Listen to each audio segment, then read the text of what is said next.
नमस्कार। मैं doctor Ramanivas Sharma, Raman, YouTube channel पर साइंस और टेक्नोलॉजी पढ़ने वाले सभी कॉम्पिटिटिव बच्चों का बहुत बहुत स्वागत।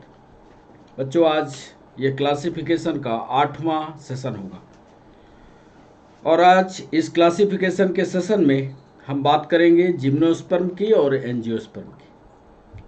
आप पहले ही स्लाइड पर देख रहे होंगे, एक प्लांट बना हुआ है और ये प्लांट जिम्नोस्पर्म है। और इससे आप अर्थ लगाते होंगे कि घर के आसपास ऐसे प्लांट का उपयोग घर के सजावटी कामों के लिए, घर को सजाने के लिए किया जाता है। आपने देखा भी होगा, आपने इसको लगाया भी होगा। तो सीधे यहीं से शुरुआत जिम्नोस्पर्म की करेंगे।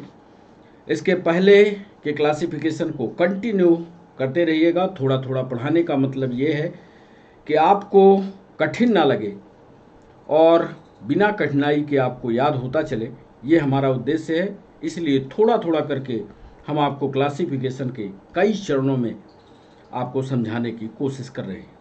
तो आइए चलते हैं, जिम्नोस्पर्म की बात करते हैं और इस पर महत्वपूर्ण बिंदु जो आपके कॉम्पिटिटिव एग्जाम में पूछे गए उन पर सवाल करते हैं। आइए जिम्नोस्पर्म।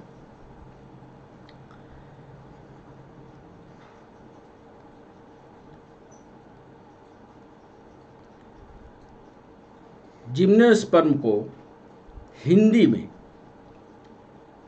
अनावृत बीजी कहते हैं। अनावृत बीजी।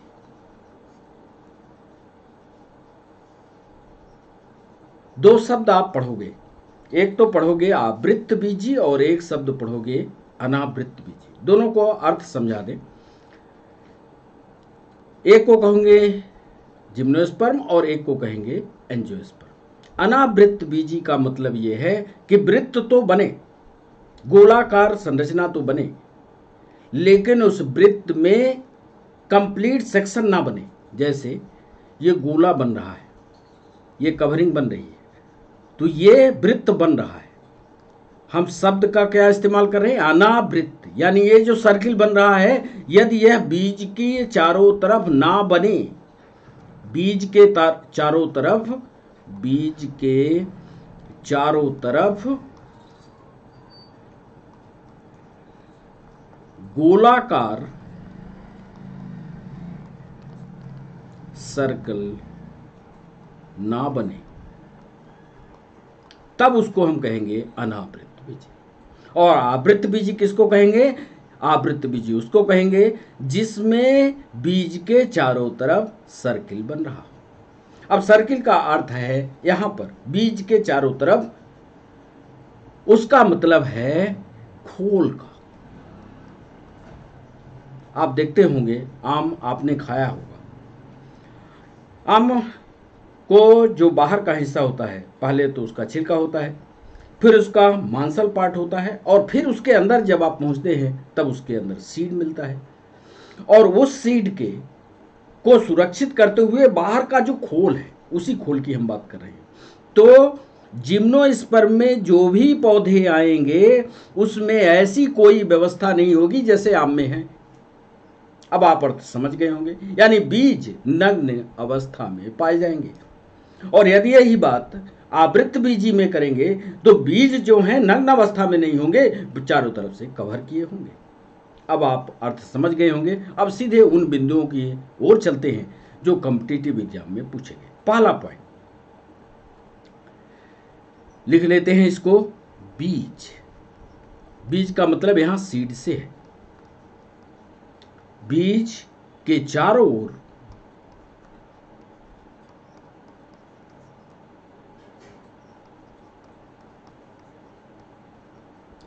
कोई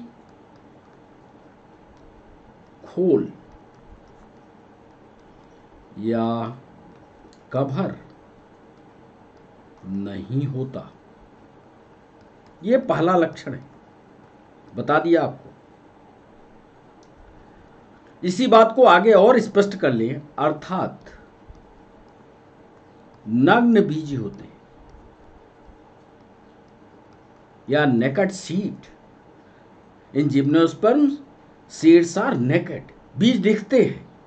अब यदि आम पक जाता है तो क्या आप उसकी गोही को अंदर देख पाते हो? नहीं देख पाते। तो वो जिम्नोस्पर्म में नहीं होगा, तो वो किस में होगा? एंजियोस्पर्म में होगा।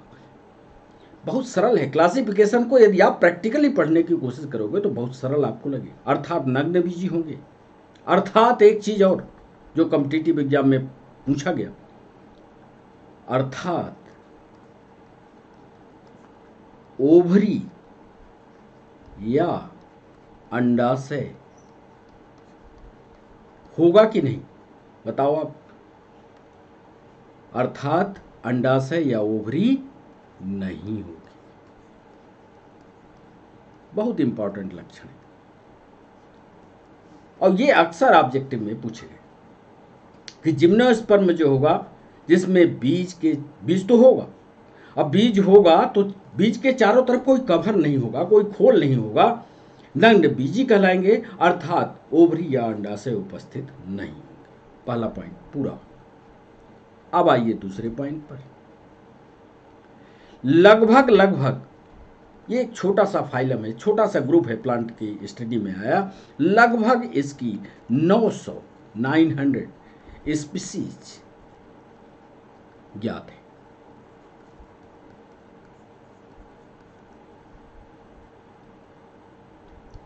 और पाई कहां जाती हैं? अधिकतर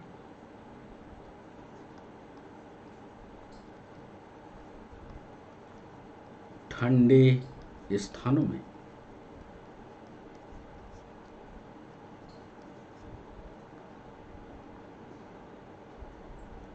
अधिकतर ठंडे स्थानों पर पाए जाते हैं। आप कभी ठंडे प्रदेशों की यात्रा करो, ठंडी कुल्लू मनाली घूमने जाओ, बहुत लंबे लंबे पेड़ ऐसे आपको दिखेंगे और वहां देखने की कोशिश करना क्या उनके सीट के ऊपर कवर दिखता है कि सीधा सीट दिखता है। आप देखोगे सड़क के किनारे, कभी कुल्लू मनाली की यात्रा पर जाओ, सड़क के किनारे जो बड़े बड़े पेड़ आपको दिखते हैं, चीड़ के बड़े बड़े पेड़ दिखते हैं, उनमें सीट जो है वो लटकते हुए कोन के रूप में दिखाई देते हैं। सारे चित्र को लेकर के हम आए हैं, अभी आगे आपको दिखाएंगे। तो 900 स्पीसीज ज्ञात हैं, अधिकतर ठंडे स्थानों पर पाए जाते हैं और इनका उपयोग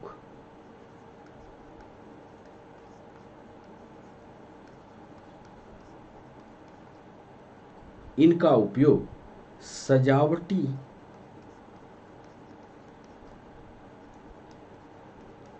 कार्यों में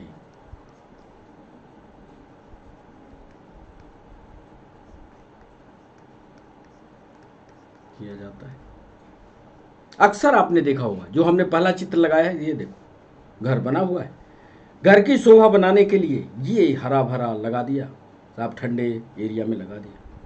तो घर की शोभा बढ़ाने के लिए जिम्नोस्पर्म के पौधों का उपयोग किया जाता है। हालांकि बहुत सारे उपयोग और भी हैं, खाने में भी आएगा, औषधि में भी आएगा। कई कॉम्पिटिटिव एग्जाम में इन खाने वाले और औषधि वाले पौधों को पूछा गया है। आगे हम उसका डिस्कशन भी करेंगे। तो दूसरा पॉइंट पूरा। तीसरा, इसी चित्र को देख करके देख लो,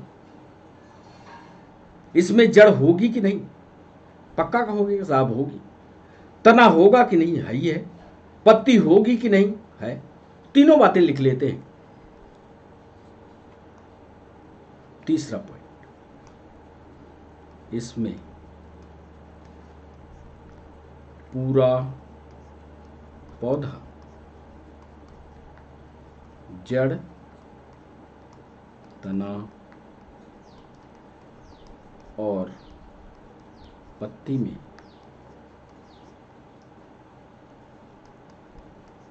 बटा होता है।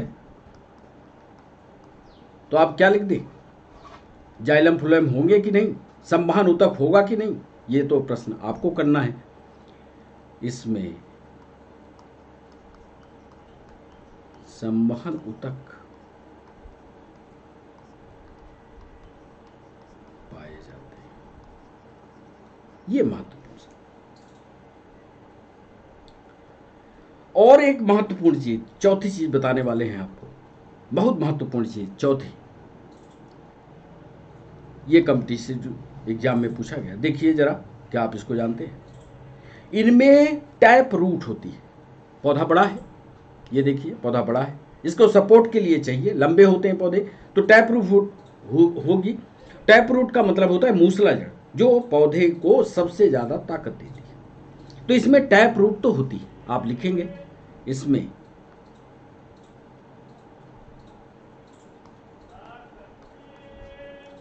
टैप रूट या मूसला जड़ें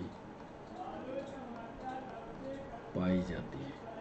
चलिए, मूसला जड़ें, अब विशेषता क्या है वो पूछ रहा है कि क्या इनकी मूसला जड़ों में या टैप रूट में क्या कोई खास बात है? बिल्कुल खास बात है। खास बात यह है कि इनकी जड़ों में सहजीवी सिम्बियोटिक फंजाई पाई जाती है, सहजीवी कवक पाया जाता है, और ये सहजीवी कवक क्या कहलाता है? माइकोराइजा।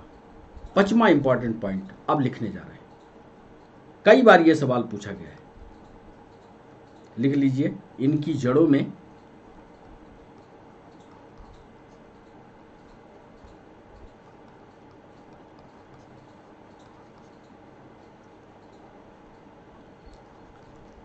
सहजीवी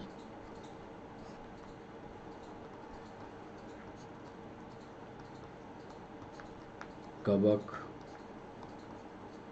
पाया जाता है, इसी को सिम्बियोटिक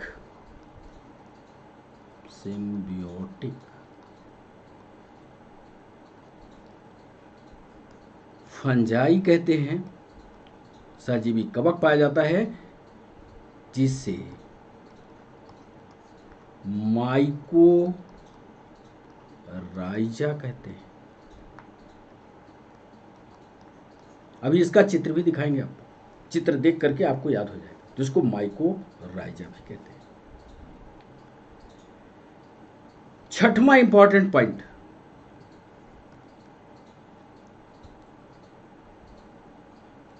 इसमें जो जनन अंग होते हैं, अब देखा होगा क्या ऐसे पेड़ों में आपने फूल देखा है? कभी नहीं देखा। तो फूल नहीं होगा तो फिर आगे की जनन की प्रक्रिया कैसी होगी? उसी बात को बताने के लिए, जब फूल नहीं होगा तो जनन की प्रक्रिया कैसी होती है, वही लिखने जा रहे हैं। 6वें पॉइंट में लिखिएगा रिप्रोडक्टिव ऑर्गन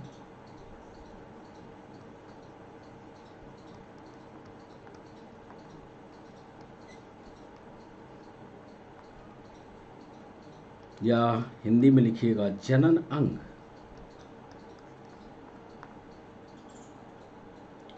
कोन के रूप में होते हैं। कोन समझ रहे हैं ना? कोन, CONE, कोन के, ये भी चित्र दिखाएंगे, कोन के रूप में होते हैं, जिन्हें, बहुत इंपॉर्टेंट पॉइंट है, जिन्हें स्ट्रोबिलस कहा जाता है। स्ट्रोबिलस अंडरलाइन करिएगा, ये PNST में सवाल पूछा गया। स्ट्रोबिलस जिम्नोस्पर्म के जो पौधे होते हैं, इसमें जो जनन अंग होता है वो कोन कहलाता है, कोन के रूप में होता है, कोन जैसी संरचना में होता है, और इनका नाम होता है स्ट्रोबिलस। तो ये महत्वपूर्ण चीजें, ये आपकी परीक्षाओं में कुछ तो पूछी गई हैं और कुछ हो सकता है आगे पूछी जाए, उनको बताएं। अब जरा इनके आर्थिक महत्व को देखते हैं। एक तो बता दिया कि इनका काम सजावटी काम के लिए होता है, घर को सजाने के लिए होता है, लेकिन सिर्फ इनसे घर नहीं सजता, इसके अलावा भी बहुत महत्वपूर्ण उपयोग है। 7वां पॉइंट देखिए, एक है जेमिया नामक जिम्नोस्पर्म। जेमिया नामक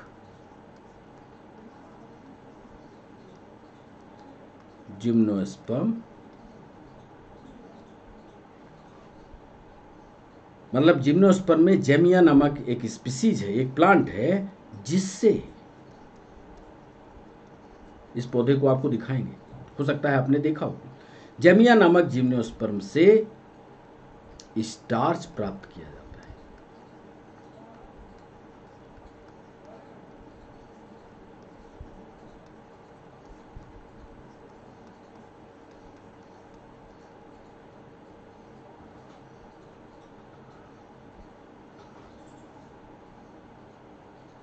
एक अक्सर यह सवाल आपकी कॉम्पिटिटिव एग्जाम में पूछा गया कि ऐसे जिम्नोस्पर्म का नाम बताइए जिससे सागो प्राप्त किया जाता है। अक्सर पूछा है, तो याद कर लीजिए साइकस से सागो।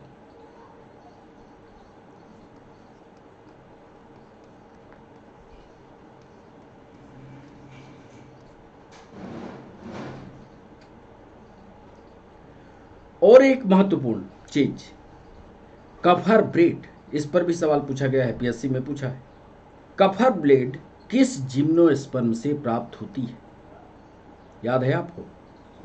9वें पॉइंट पर बताइएगा। हम नाम लिखते हैं, इना सिफेला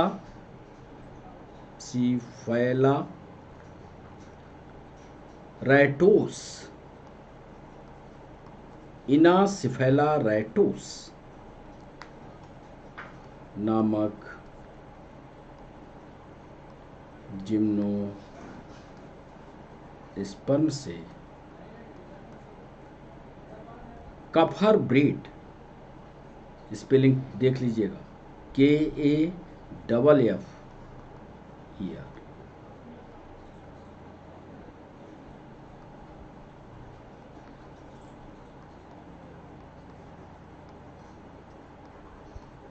कफर ब्रीड, इनासिफेला रैटोस नामक एक जिम्नोस्पर्म है जिससे कफर ब्रीड प्राप्त होती है। 10वां पॉइंट लिखिएगा, ये भी जिम्नोस्पर्म का पूछा गया सवाल है। चिलगोजा जानते हैं? चिलगोजा का नाम क्या है? बॉटनिकल नेम जानते हैं? चिलगोजा, चिलगोजा। एक बार इसका बॉटनिकल नाम पूछा है, याद कर लेना, पाइनस जिरारैडिना।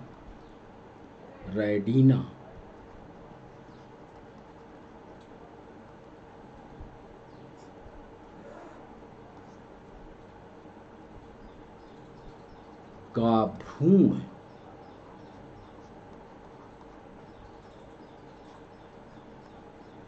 या इसका नाम लिखना एम्ब्रियो, भ्रूण या एम्ब्रियो खाया जाता है।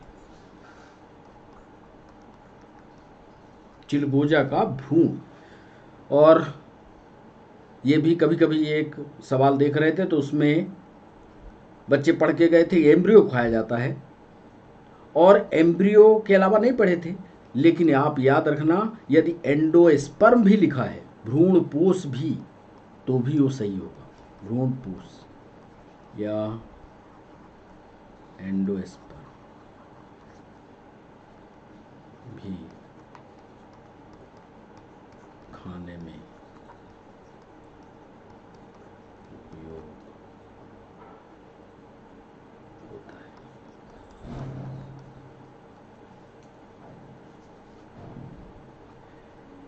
अब सजावटी पौधे कौन कौन से हैं, उनकी भी एक लिस्ट आपके पास होनी चाहिए। जरा हम उनकी लिस्ट बता दें आपको। एक तो साइकस, इसकी बहुत सारी वैरायटी, बहुत सारी स्पीसीज। एक पाइनस, साइकस, पाइनस। इसके अलावा एरोक्रैनिया, AERO, एरोकैरिया, ये भी सजावट के काम आएगा। जिंगो, एबीज, ये सब जिम्नोस्पर्म है। टैक्टस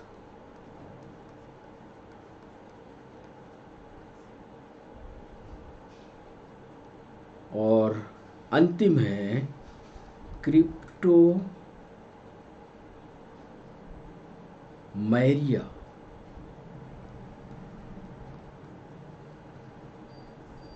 क्रिप्टोमैरिया इन सब का उपयोग सजावट के लिए किया जाता है। एक बार फिर देखिएगा, साइकस, पाइनस, एरोक्रेरिया, झिंगो, एबीस, टैक्टस, क्रिप्टोमैरिया, इन सब का उपयोग सजावट के रूप में होता है। आपने इसके अलावा इसका आर्थिक महत्व में एक सवाल और देखा हमने। पाइन एक जिम्नोस्पर्म है, नाम लिखेगा PINE, पाइन। पाइन की लकड़ी जो है काफी मुलायम होती है, तो इसको भी लिखिएगा, पाइन की मुलायम लकड़ी का उपयोग फर्नीचर बनाने में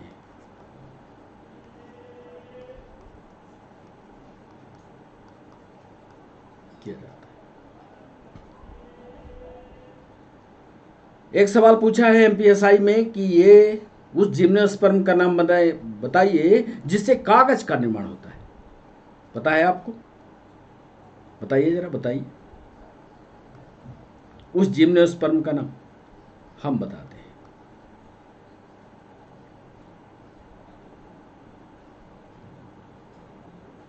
जिनेटम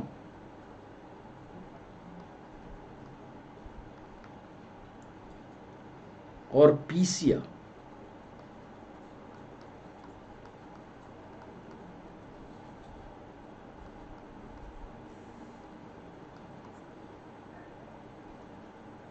का उपयोग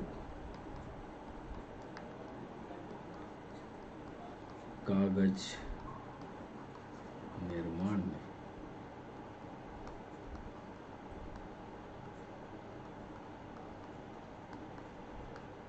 किया जाता है। और एक सवाल MPPSC में है, PNST में भी है, UPSC में भी पूछा कि ऐसे जिम्नोस्पर्म का नाम बताइए जिससे इफिड्रिन नामक औषधि का निर्माण होता है। पता है? पता हो तो बताओ। इफेड्रा उसी से जुड़ा है, EPH, इफेड्रा नामक। इनको सबको हम दिखाएंगे अभी, आप प्लांट कैसे होते हैं ये सब दिखाएंगे। इफेड्रा नामक जिम्नोस्पर्म से इफिड्रिन नामक औषधि बनती है। तो इतने महत्वपूर्ण पॉइंट, कुछ सवाल तो पुराने जो आपके परीक्षाओं में आए उनको इकट्ठा किया है, कुछ हमने अपनी तरफ से इसमें लगाए हैं। और यदि जिम्नोस्पर्म में इतनी बातें आपको याद हो गई, एक बार फिर देखिए, बैक करके ले चलते हैं आपको। 16 पॉइंट में हमने इसको तैयार किया है, तो एक बार फिर देखिए आप कि इसकी सीट के चारों ओर कोई खोल या कवर नहीं होगा।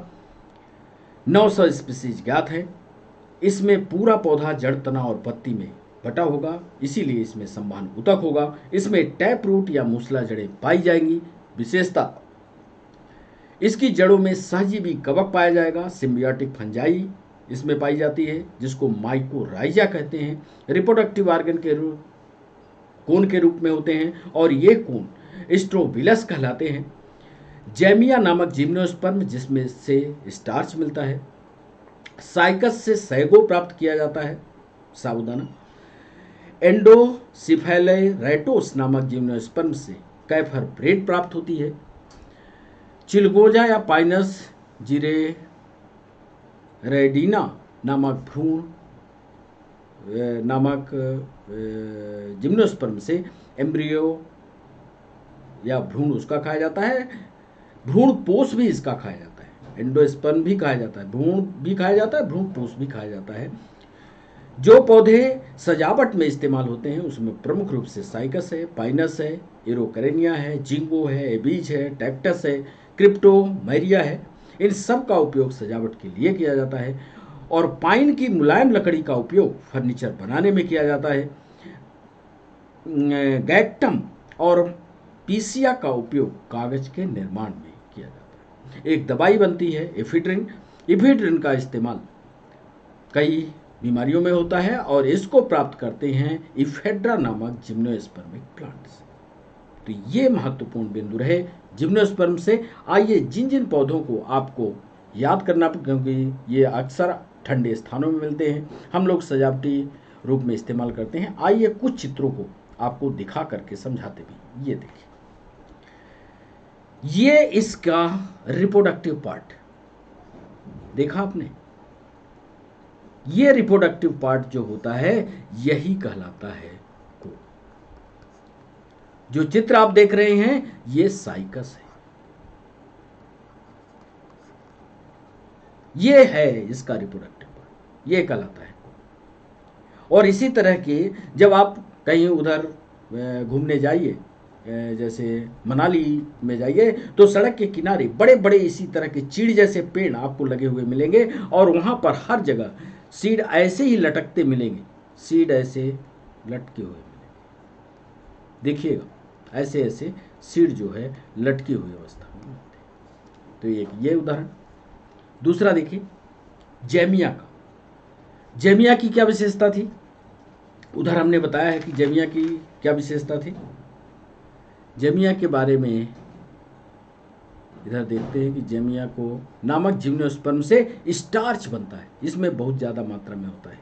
ये देखिए ये जेमिया है, यहाँ भी कोन है और इसके लीफ पर भी, लीफ में और इसकी छाल पर भी बहुत ज़्यादा मात्रा में स्टार्च पाया जाता है।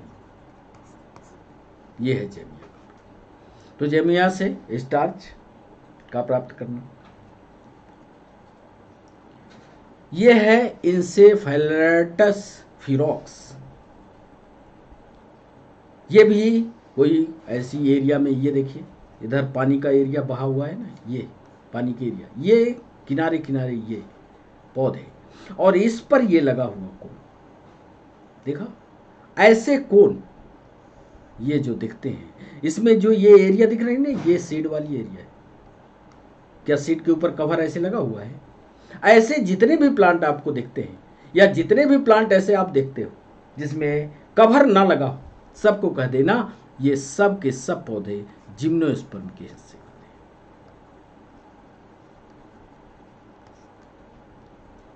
तो एक ये प्लांट। फिर एक उदाहरण हमने कहा कि इसमें टैप रूट होगी। अब ये वो प्लांट है, ये देख रहे हैं वो प्लांट, वो जिम्नोस्पर्मिक प्लांट, जिम्नोस्पर्मिक प्लांट है। उसको ज्यादा विस्तार से हमने नहीं खींचा। ये जिम्नोस्पर्मिक प्लांट और इसकी जड़, ये टैप रूट, ये टैप रूट नीचे आई और इस टैप रूट के साथ सहजीवी निवास करता हुआ एक कवक आता है। और ये कवक क्या वो अपनी, क्योंकि सहजीवी में सिम्बियोसिस में होगा क्या, सिम्बियोसिस में एक ही बात होगी कि तुम भी हमें दो हम भी तुम्हें देंगे। तो इसका वादा हुआ होगा कि तुम ऊपर से सनलाइट लेकर के आओ, क्योंकि तुम ऊपर हो हम जमीन के नीचे हैं, हो सकता है तुम नाइट्रोजन देना, नाइट्रोजन को जो वायुमंडलीय नाइट्रोजन है उसको नाइट्रेट में परिवर्तित करना, हमें देना। तो ये जो कॉम्बिनेशन है, ये जो आपको रूट में दिख रहा है, ये कॉम्बिनेशन कहलाता है माइकोराइजा। याद कर लीजिएगा, ये अक्सर सवाल पूछा गया। तो ये जो रूट का कॉम्बिनेशन आपस का ये इनका मिलता है, ये माइकोराइजा कहलाता है। तो इतना याद करिए। अब इसके बाद हम आपको लिए चलते हैं एंजियोस्पर्म पर। बिल्कुल फटाफट एंजियोस्पर्म की बात करते हैं। एंजियोस्पर्म, पहले भी इसके बारे में हम यहां भी डिस्कस कर चुके हैं। यदि हम पहले आते हैं तो यहां भी डिस्कस कर चुके हैं। ये जिसके बीज के चारों तरफ खोल हो वही तो होगा एंजियोस्पर्म। चलते हैं सीधे मुद्दे की ओर। आइए एंजियोस्पर्म का पहला पॉइंट लिखते हैं। आवृत्त बीजी कहेंगे। अब आप समझ रहे होंगे आवृत्त बीजी पौधों में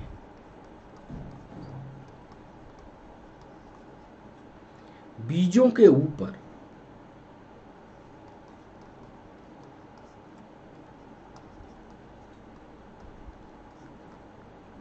खोल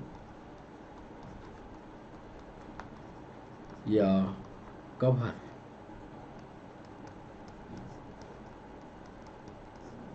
पाया जाता है। या दूसरी बात एक और ऐड करके लिख दें, आम को याद करते हुए। मान लीजिए आपके पास पके आम है, तो पके आम का उदाहरण कि बीज फल के अंदर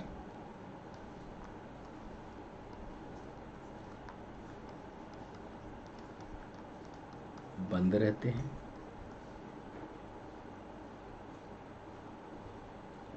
ये भी लिख दें। और तीसरी एक बात और लिख दें, इसमें ओवरी होगी कि नहीं, अंडाशय होगा कि नहीं।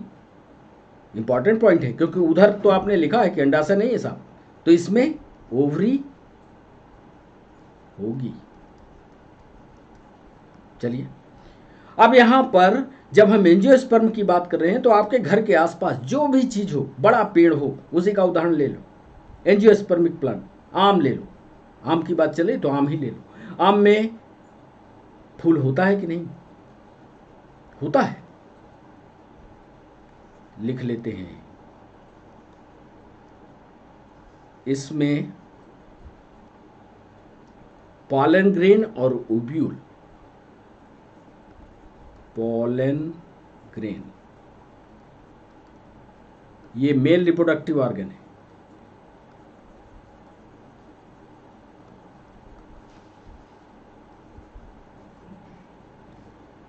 या इसी को परागकण हिंदी में कहते हैं, परागकण। तथा ओव्यूल फूलों पर पाए जाते हैं, फूलों पर पाए जाते हैं। चलिए, और जब आम को जमीन में डालते हो आप, जब वो जमीन से बाहर आता है, कभी डालकर देखना, जैसे ही जमीन से बाहर आता है तो उससे एक पत्ती बाहर आती है कि दो? अच्छा चलो चने की बात कर लेते हैं। चने के खेत में आप चने के बीज को डाल करके आओ, उसके बीज के ऊपर जब वो जमीन के ऊपर आता है तो दो दिखती हैं पत्तियां की एक? आपका उत्तर होगा दो। अच्छा ये भी नहीं करना तो चने को आप टुकड़ों में काटो, ऊपर से ऐसे ठोक दो तो दो उसके टुकड़े हो जाते हैं ना, अर्थात चना द्विबीजपत्री है। हम यहाँ लिखने ये जा रहे हैं कि फूलों पर ये रिप्रोडक्टिव सिस्टम तो होंगे, सबके सब होंगे, साथ में बीज पत्र भी पाए जाते हैं।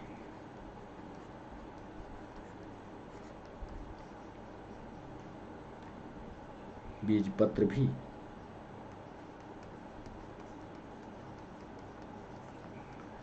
बीज पत्र को कॉटिलीडन्स कहते हैं, अंग्रेजी में कॉटिलीडन्स कहते हैं। तो बीज पत्र पाए जाते हैं।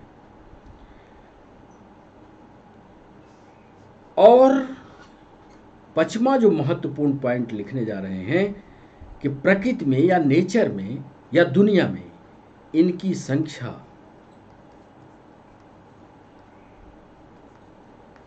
25 लाख है। याद कर लीजिएगा, सबसे ज्यादा है 25 लाख है। पत्ती, कभी आम जहां आप क्लास ले रहे हो जरा देखिएगा उसकी पत्ती को, आम की देखिए या जामुन हो उसकी देखिए, पत्ती दोनों तरह की होती है, दोनों तरह की हो सकती है। या तो सरल पत्ती होगी या संयुक्त पत्ती होगी। अब सब पूछोगे साहब ये सरल पत्ती और संयुक्त पत्ती में आप बता दो जल्दी से हम आपको बता देते हैं। यदि ये पत्ती ऐसी हो और मिड रिब बीच से डंडा जाए, आप आम की पत्ती तोड़ करके देखते रहना। यदि ये लाइनें, यदि मध्य सिरा, ये मध्य सिरा हो गई, यदि ये लाइनें बिल्कुल सीधी सीधी आपको दिख जाए, देखो, तो इसको कह देना साहब ये सरल है। तो बोले कठिन कौन सी होगी, कंपाउंड लिप कौन सी होगी, तो ये देखो, इस पत्ती के चित्र में देखना, मिड रिब तो बनाएंगे, बनाया, लेकिन जो ये वेनेशन है, सिरा विन्यास है, वो गचड़ पचड़ हो गया। देख रहे हो, ये लाइनें सीधी नहीं रह गई, ये लाइनें कुछ दाएं बाएं घूमना शुरू कर दी। आप पत्ती तोड़ करके देखो, और ये जो वेनेशन होता है ये कहलाता है संयुक्त या कंपाउंड वेनेशन। इस पर भी आगे के चैप्टरों में हम विस्तार से बात करेंगे, हालांकि सवाल यहां से भी पूछा जाता है, ये भी आपको तैयार रखना पड़ेगा। तो सरल और संयुक्त तो दोनों तरह की इसमें पत्तियां हो सकती हैं। सतमा एक महत्वपूर्ण पॉइंट आपको बता दें कि इसमें जो रिप्रोडक्टिव पार्ट होता है या मेल जो रिप्रोडक्टिव पार्ट होता है उसका नाम जानते हो क्या? Male reproductive part. Male reproductive part को हम स्टेमेन कहते हैं, स्टेमेन। ठीक, तो एक सवाल वो पूछा गया जो उसमें आया था पीएनएसटी में कि फीमेल रिप्रोडक्टिव ऑर्गन का नाम क्या होगा, जानते हो क्या? पक्का नहीं जानते होगे। फीमेल रिप्रोडक्टिव पार्ट को इसको कहा जाता है पिस्टिल, पीस TIL, याद कर लेना।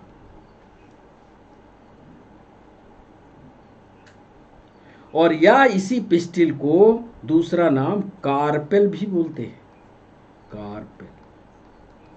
अभी इसका चित्र हम आपको दिखा देंगे, सारी बातें स्पष्ट हो जाएंगी। तो पिस्टिल बोल लीजिए या कार्पेल बोल लीजिए।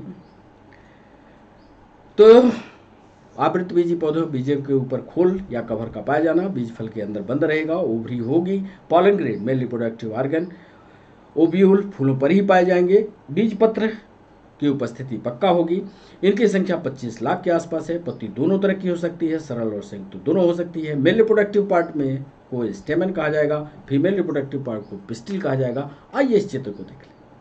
ये मान लो वो प्लांट है आपका, इस प्लांट में ये फ्लावर है। अब इस प्लांट के फ्लावर में दोनों स्थितियां हैं, मतलब मेल और फीमेल रिप्रोडक्टिव ऑर्गन एक साथ है। ये जो गोलाकार रचना आप देख रहे हो ये ओवरी है, देख लिया। ये जो एक डंडी यहां से निकल करके ये ऊपर गई है, ऊपर तस्तरी नुमा रचना बन गई। ये तस्तरी नुमा रचना जो है ये मेल रिप्रोडक्टिव ऑर्गन कहलाती है, मेल रिप्रोडक्टिव। ये है एंथर, यहां पर बनते हैं पॉलन ग्रेन। और जरा देखो इस पिस्टिल को कैसे हमने बनाया। ओवरी तो ये है जो गोलाकार है, लेकिन ओवरी को, ऊपर वाली ट्यूब को और ऊपर वाला स्टिग्मा, ये तीनों मिला दिया जाए तब ये कहलाता है पिस्टिल। और ये पिस्टिल जो है कंप्लीट रूप से फीमेल रिप्रोडक्टिव सिस्टम। अब याद कर लें, फीमेल रिप्रोडक्टिव सिस्टम में एक पार्ट है ओवरी, फीमेल रिप्रोडक्टिव सिस्टम में स्टिग्मा एक पार्ट है, स्टाइल एक पार्ट है। यदि संयुक्त रूप से आपको फीमेल रिप्रोडक्टिव बताना हो तो उसको पिस्टिल बोलिएगा। ये स्टेमन है, ये देखो, इसको मिला दिया जाए एंथर और ये डंडी, जिस डंडी पर ये टिका है, इन दोनों को मिला दिया जाए तो स्टेमन कहलाते हैं। फिर फ्लावर को आप देखते हो, जो कलर्ड आपको दिखता है, जिसको देख करके आप अट्रैक्ट होते हो, कितना खूबसूरत फूल है, तो वो कहलाता है पीटल। और पीटल के नीचे जो हरा हरा वाला भाग होता है वो कहलाता है सेपल। तो ये फूल की संरचना भी, अभी हम एक बेसिक जानकारी आपको फूल के संरचना के बारे में दे रहे हैं। आगे विस्तार से जब प्लांट की मॉर्फोलॉजी या फिजियोलॉजी पर आएंगे तो वहां भी आपको विस्तार से समझाएंगे। तो ये आपको बताना है। और इसके अलावा 2-3 बातें और बता दें कि इसमें संवहन निश्चित रूप से पाया जाएगा। लिख देते हैं कि इसमें संवहन होगा,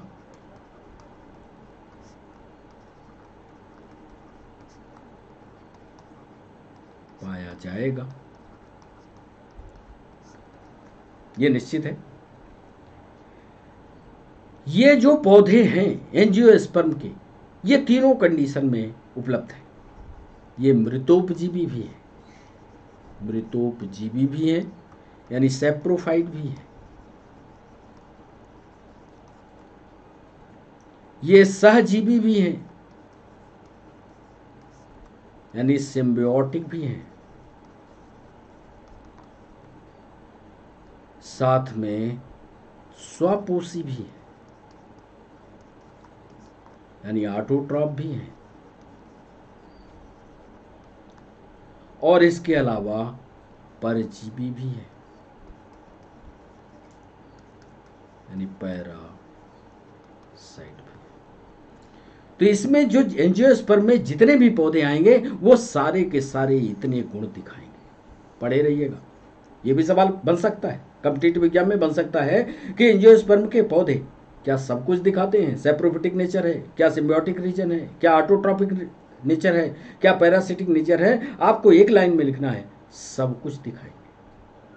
और अगला और अंतिम बिंदु लिखेगा कि एंजियोस्पर्म को 2 समूहों में